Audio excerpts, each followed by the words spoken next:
यदि आप गोरखपुर जिले के हैं या गोरखपुर के आसपास रहते हैं तो आपको यह जानकारी बहुत ही महत्वपूर्ण है, क्योंकि आईएसपीसीज या अन्य मौखिक परीक्षाओं में इससे संबंधित प्रश्न आपसे पूछ लिए जाते हैं, जिसका जवाब आप देने में असमर्थ होते हैं। ये ताल कैसे, कब, क्यों बना आदि का जवाब मिलेगा। तो आइए हम आपको पूरी जानकारी गोरखपुर के रामगढ़ ताल की बताएंगे। हाल ही में सरकार ने घोषणा की है कि रामगढ़ ताल में क्रूज चलाए जाएंगे, जहां लोग तैरते हुए क्रूज में बैठकर डिनर का आनंद उठा सकेंगे। तो इस क्रूज का नाम लेक क्वीन है।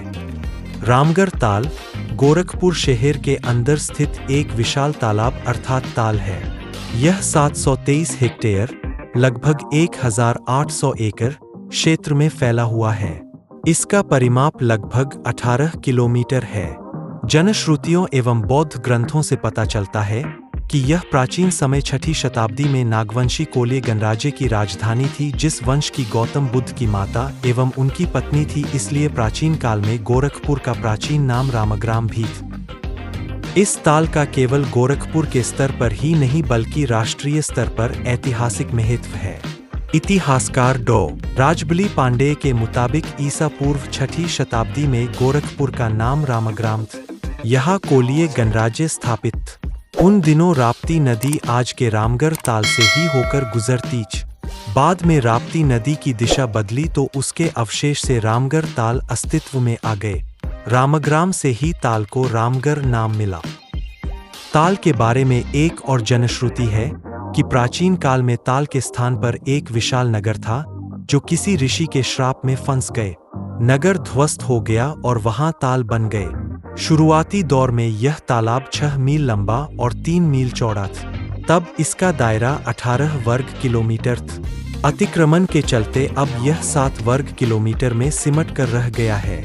लंबे समय तक इस ताल की उपयोगिता को शहरवासी समझ नहीं सके।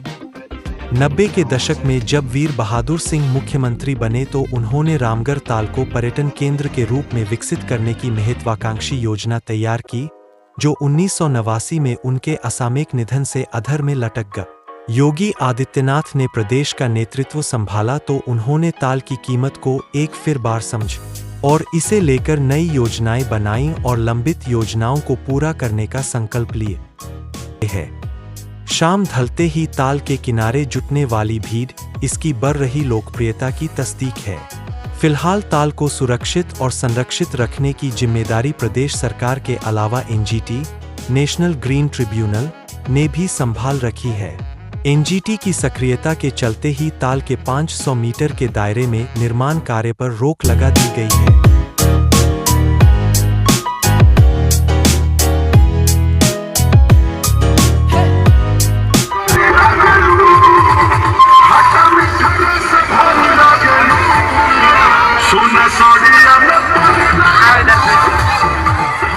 कल तक उपेक्षा का शिकार रामगढ़ ताल आज पूर्वांचल का मरीन ड्राइव बन चुका है।